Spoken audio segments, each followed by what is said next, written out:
महासागर बहुत बड़ा है। यह इतना विशाल है कि हम देख नहीं सकते कि यह कहां खत्म होता है।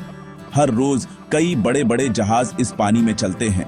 वे लोगों और सामान को एक देश से दूसरे देश ले जाते हैं। जैसे पानी की सड़क पर बड़ी बसें चलती हैं। जब हम समुद्र के बारे में सोचते हैं तो हमें उसमें रहने वाले अद्भुत जीव भी याद आते हैं। उनमें सबसे बड़ा जीव व्हेल है। यह एक शांत विशालकाय जीव है जो हाथी से भी बहुत बड़ा होता है। हमारे मन में एक आम सवाल आता है, एक छोटा सा डर जो हमारी मानवीय जिज्ञासा से पैदा होता है। अगर विशाल जहाज और विशाल व्हेल दोनों एक ही पानी में हैं, तो क्या वे आपस में टकराते हैं? यह एक ऐसा विचार है जिससे थोड़ा डर लग सकता है। यह डर स्वाभाविक है। हम किताबों और फिल्मों में ऐसी कहानियां देखते हैं जहां बड़ी चीजें टकरा जाती हैं। हम कल्पना करते हैं कि एक बड़ा जहाज शांति से चल रहा है और अचानक एक विशाल व्हेल उसके रास्ते में आ जाती है। तब क्या होगा? क्या जहाज सुरक्षित रहेगा? क्या व्हेल को चोट लगेगी? ये वे सवाल हैं जो मानव जीवन और इन शानदार जानवरों के जीवन के प्रति हमारी चिंता से पैदा होते हैं। हम अक्सर भूल जाते हैं कि प्रकृति के अपने नियम और अपनी प्रणालियां हैं। महासागर सिर्फ खाली पानी नहीं है, यह एक जीवित दुनिया है जिसकी अपनी बुद्धिमत्ता और लय है। एक ऐसी दुनिया जो हमारे जहाजों के इसकी सतह पर चलने से बहुत पहले से मौजूद है। हालांकि सच्चाई अक्सर हमारे डर से ज्यादा सरल और सुकून देने वाली होती है। ज्यादातर समय जहाज और व्हेल आपस में नहीं टकराते। यह सिर्फ किस्मत या संयोग की बात नहीं है। ऐसा व्हेल की अपनी चतुराई और उसके पानी के अंदर के घर से गहरे जुड़ाव के कारण होता है। साथ ही हमें यह भी याद रखना चाहिए कि महासागर में और भी खतरे हैं। ऐसी चीजें जो जीवित नहीं हैं लेकिन उतनी ही शक्तिशाली हैं। हम जानेंगे कि व्हेल आमतौर पर जहाजों से सुरक्षित क्यों रहती हैं। हम प्रसिद्ध जहाज टाइटैनिक के बारे में भी जानेंगे, जो व्हेल से नहीं टकराया था बल्कि समुद्र में एक बहुत ही अलग तरह के विशालकाय जीव से टकराया था। इस यात्रा के माध्यम से हम समुद्र की दो अलग अलग कहानियों को समझेंगे। एक सद्भाव की कहानी है कि कैसे एक जीवित प्राणी और एक मानव निर्मित मशीन बिना किसी टकराव के एक ही जगह साझा कर सकते हैं।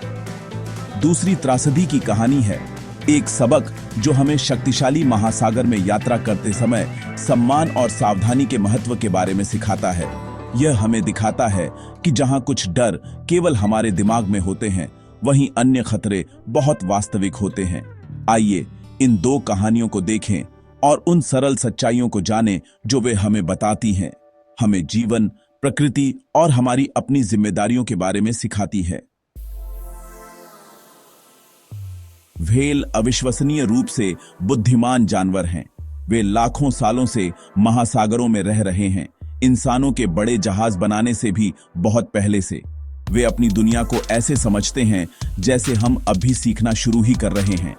व्हेल यह देखने के लिए केवल अपनी आंखों पर निर्भर नहीं करती कि क्या आ रहा है।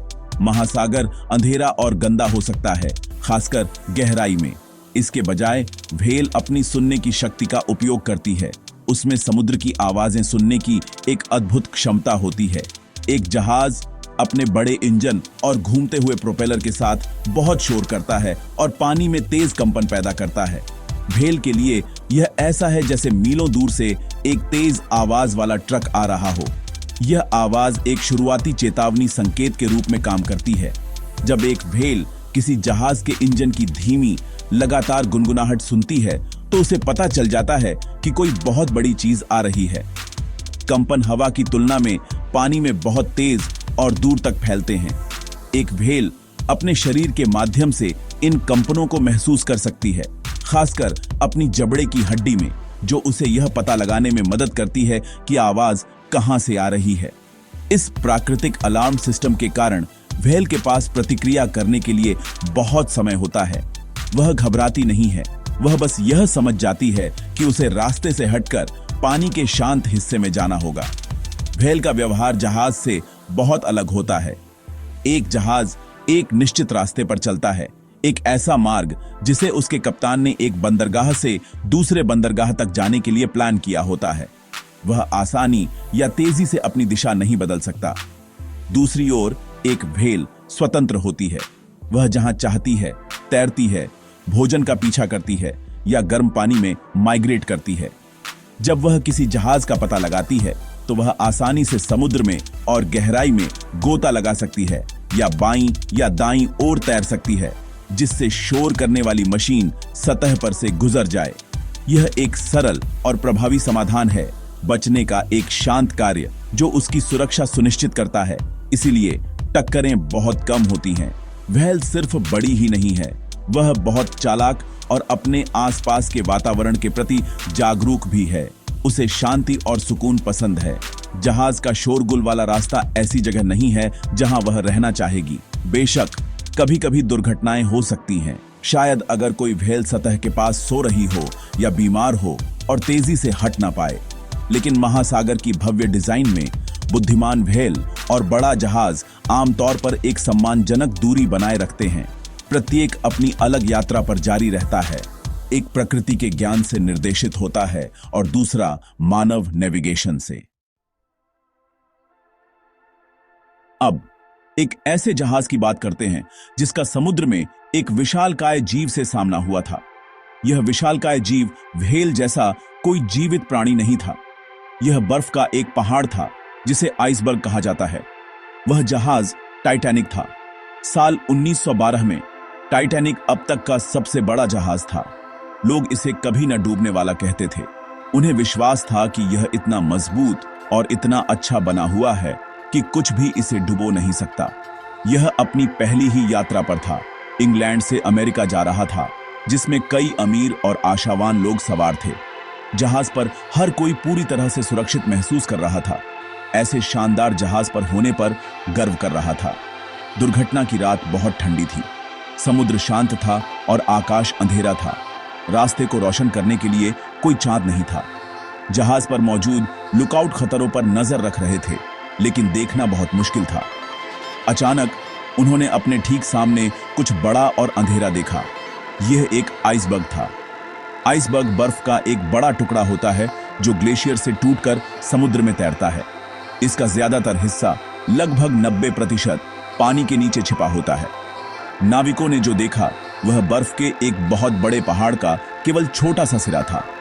टाइटैनिक के अधिकारियों ने जहाज को मोड़ने की कोशिश की, लेकिन वह बहुत बड़ा था और बहुत तेज चल रहा था। वह समय रहते अपनी दिशा नहीं बदल सका। जहाज का किनारा पानी के नीचे आइसबर्ग के तेज छिपे हुए किनारे से रगड़ खा गया। जहाज का मजबूत स्टील, जिसे हर कोई अजेय मानता था, एक कैन की तरह फट गया।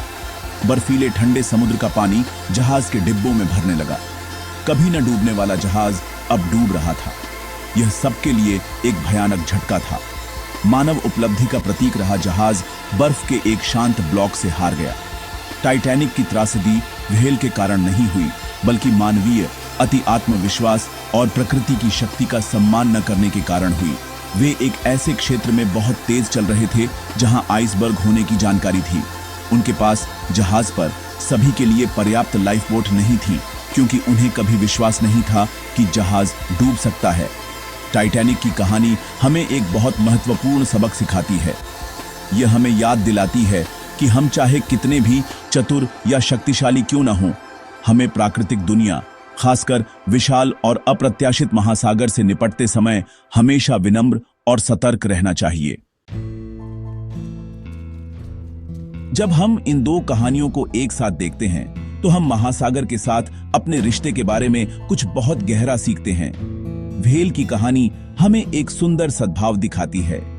यहाँ प्रकृति का एक जीव अपनी सहज बुद्धिमत्ता का उपयोग हमारी आधुनिक रचनाओं के साथ सह अस्तित्व के लिए करता है। व्हेल जहाज को सुनती है, अशांति को समझती है और चुपचाप दूर चली जाती है। यह एक सरल, शांतिपूर्ण बातचीत है जो दिन में हजारों बार होती है, हमारे द्वारा अनदेखी और अनसुनी रहती है।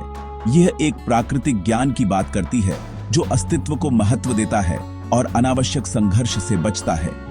यह जीवित और मानव निर्मित के बीच एक कोमल नृत्य है। टाइटैनिक की कहानी हालांकि विनम्रता का एक कठोर सबक है। यह हमें दिखाती है कि क्या होता है जब हम यह भूल जाते हैं कि हम एक ऐसी दुनिया में मेहमान हैं जो हमसे कहीं ज्यादा शक्तिशाली है। आइसबर्ग दुर्भावनापूर्ण नहीं था, वह बस वहां था, समुद्र के परिदृश्य का एक हिस्सा था। त्रासदी मानवीय विकल्पों के कारण हुई, बहुत तेज जाने का विकल्प, चेतावनियों को नजरअंदाज करने का विकल्प, और इस घमंड भरा विश्वास कि उनकी रचना अचूक थी। यह कहानी एक स्थायी अनुस्मारक के रूप में काम करती है कि अकेले प्रौद्योगिकी और इंजीनियरिंग पर्याप्त नहीं है। हमें ज्ञान, सावधानी और प्रकृति की उन शक्तियों के लिए गहरा सम्मान भी चाहिए जिन्हें हम नियंत्रित नहीं कर सकते। इसलिए समुद्र में सुरक्षा सुनिश्चित करने का मतलब हर किसी और हर चीज की रक्षा करना है। इसका मतलब है बेहतर तकनीक वाले जहाज बनाना, जैसे आधुनिक सोनार सिस्टम जो न केवल आइसबर्ग बल्कि व्हेल जैसे बड़े समुद्री जानवरों का भी पता लगा सकते हैं। यह कैप्टनों को टकराव से बचने में मदद करता है और महासागरों के अंदर के बहुमूल्य जीवन की रक्षा करता है। समुद्र पर अपने रास्तों को यथासंभव सुरक्षित बनाना हमारी जिम्मेदारी है, न केवल हमारे जहाजों पर सवार लोगों के लिए बल्कि उन शांत कोमल जीवों के लिए भी जो महासागर को अपना घर कहते हैं। हमें देखभाल और विचार के साथ नेविगेट करना सीखना चाहिए। अंत में महासागर हमें संतुलन सिखाता है। यह विशाल व्हेल और विशाल जहाज दोनों के लिए पर्याप्त विशाल है, लेकिन तभी जब हम जागरूकता के साथ आगे बढ़ें। हमें सुनना चाहिए, ठीक वैसे ही जैसे व्हेल जहाज के इंजन के लिए सुनती है। हमें सावधानी से देखना चाहिए, टाइटैनिक के साथ हुई गलतियों से सीखना चाहिए। व्हेल की रक्षा करके हम अपने ग्रह की प्राकृतिक सुंदरता के एक महत्वपूर्ण हिस्से की रक्षा करते हैं। आपदाओं से सीखकर हम मानव जीवन की रक्षा करते हैं। दोनों समान रूप से महत्वपूर्ण हैं। विशाल नीला समुद्र हमारे सम्मान की मांग करता है और बदले में यह मार्ग आश्चर्य और सबक प्रदान करता है जो हमें समझदार बनाते हैं।